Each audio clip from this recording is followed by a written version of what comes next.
ಎಲ್ರಿಗೂ ಮೇಘ್ನಾ ಪುಣ್ಯ ಬ್ಲಾಗ್ಗೆ ಸ್ವಾಗತ. ಇವತ್ತು ಸ್ಯಾರಿ ಕುಚ್ಚು ಹಾಕೋದು ಹೇಗೆ ಅನ್ನೋದ್ರ ಬಗ್ಗೆ ಒಂದು ವಿಡಿಯೋ ಮಾಡಿದ್ದೀನಿ. ನಾನು ಹಾಕ್ತಿರೋದು ಇವತ್ತು ಬೇಬಿ ಕುಚ್ಚು. ಆ ಬೇಬಿ ಕುಚ್ಚಿಗೆ ಎಷ್ಟು ಎಳೆ ದಾರ ತೊಗೋತಾ ಇದ್ದೀನಿ ಅನ್ನೋದನ್ನ ಫಸ್ಟ್ ಹೇಳ್ತೀನಿ.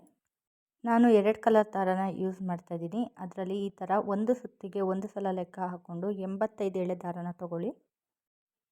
ನೋಡಿ ಈ ಥರ ತೊಗೊಳ್ಳಿ. ನನಗೆ 2ರಿಂದ ಸೇರಿ 5 ತೊಗೊಂಡ್ರೆ ಸಾಕು, ನನಗೆ ಒಂದು ಸ್ಯಾರಿ ಫುಲ್ ಆಗುತ್ತೆ. ತುಂಬ ಹತ್ತಿರ ಹಾಕೋದಾದರೆ ಇನ್ನೂ ಒಂದು 2 ಎಳೆ ಜಾಸ್ತಿ ಬೇಕಾಗ್ಬೋದು. ಈಗ ಸ್ಯಾರಿ ಕುಚ್ಚು ಹೇಗೆ ಹಾಕ್ತೀನಿ ಅನ್ನೋದನ್ನು ನೋಡಿ. ಸೀರೆನ ಹೇಗೆ ಹಾಕ್ಕೊಂಡಿದ್ದೀನಿ ಅಂತ ನೋಡ್ತಾ ಇದ್ದೀರಲ್ಲ, ಸೀರೆ ಮೇಲೆ ಏನಾದರೂ ಒಂದು ಗಟ್ಟಿಯಾದ ವಸ್ತುನ ಇಡಿ. ನಾನೊಂದು ಬಾಕ್ಸ್ನ ಇಟ್ಟಿದ್ದೀನಿ, ಬಾಕ್ಸಿಗೆ ಅಕ್ಕಿ ತುಂಬಿ ಇಟ್ಟಿದ್ದೀನಿ ಸ್ಟ್ರೆಂತಾಗಿ ನಿಲ್ಲುತ್ತೆ ಅಂತ ಹೇಳಿ. ಈಗ ಕೆಳಗಡೆಯಿಂದ ಮೇಲ್ಗಡೆಯಿಂದ ದಾರ ತರಬೇಕು. ಕೆಳಗಡೆ ಹಾಕಿ ಮೇಲ್ಗಡೆಯಿಂದ ದಾರ ತರಬೇಕು. ಹಾಗೆ ತಂದು ಬಲಗೈಯಲ್ಲಿ ಸ್ವಲ್ಪ ಟೈಟಾಗಿ ಹಿಡ್ಕೊಳ್ಳಿ, ತುಂಬ ಎಳೆಯೋಕ್ಕೆ ಹೋಗಬೇಡಿ. ಹಿಡ್ಕೊಂಡು ಅದ್ರ ಮಧ್ಯಭಾಗಕ್ಕೆ ದಾರನ ಹಾಕ್ಕೊಂಡು ಗೋಲ್ಡ್ ಥ್ರೆಡ್ನ ಹಾಕ್ಕೊಂಡು ಅದನ್ನು ಲಾಕ್ ಮಾಡ್ಕೊಳ್ಳಿ ಬಲದೆ ಕೈಯಿಂದ, ಹೆಬ್ಬೆಟ್ಟಿನಿಂದ.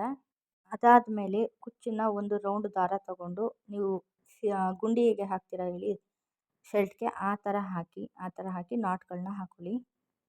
ಹೀಗೆ 3ರಿಂದ 4 ಸಲ ಅದಕ್ಕೆ ಒಂದು ಗಂಟನ್ನು ಹಾಕ್ಕೊಳ್ಳಿ. ಈ ರೀತಿ ಆ ಗಂಟೆಲ್ಲ ಹಾಕಿ ಆದಮೇಲೆ ಸೀರೆ ಕುಚ್ಚಿನ ಹಿಂಬದಿಯಿಂದ ಗಂಟು ಹಾಕಿರೋದ್ರೊಳಗಿಂದ ದಾರ ತೆಗೆದು ಈ ರೀತಿ ಹೂವು ಕಟ್ಟೋ ಥರ ಸೂಜಿಗೆ ಹಾಕಿ ಒಂದು ನಾಟನ್ನ ಹಾಕ್ಕೊಳ್ಳಿ. ಈ ರೀತಿ ನೋಡಿ, ಈ ರೀತಿ ಹಾಕಿ ಅದಾದಮೇಲೆ ಸೂಜಿನ ಎಳ್ಕೊಳ್ಳಿ. ಅದು ಲಾಕ್ ಆಗುತ್ತೆ, ಎಲ್ಲ ಥ್ರೆಡ್ ಸೇರಿ ಲಾಕ್ ಆಗುತ್ತೆ ಅದು.